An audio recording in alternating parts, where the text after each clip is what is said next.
Hello အားလုံးပဲမင်္ဂလာပါရှင်ရွှေသစုရနာနေပြီးတော့ပြန်နေကြိုဆိုလိုက်ပါတယ်ဒီတစ်ခေါက်မှာတော့မင်းကမင်းတို့ရွှေသစုရနာမှာရောင်းအားအကောင်းဆုံးနီလာတစင်စာနဲ့မိတ်ဆက်ပေးသွားမှာပဲဖြစ်ပါတယ်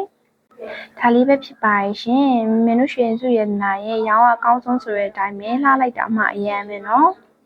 သူလေးကတော့ငကလေးပဲဖြစ်ပါတယ်သူလေးကတော့ဆွဲသီးလေးပဲဖြစ်ပါရဲ့ရှင်ဒါလေးကတော့လက်စွပ်ကလေးပဲဖြစ်ပါရဲ့ရှင်မိုးကုတ်နီလာအရေးလက်လာပြပြခက်ခဲလေးကိုမှ natural diamond စိန်ဖြူတက်လေးနဲ့ပေါင်းဆက်ကငကက်ဆွဲသီးလက်စွပ်အဆက်လိုက်ကြီးခတ်ပေးထားဖြစ်ပါတယ်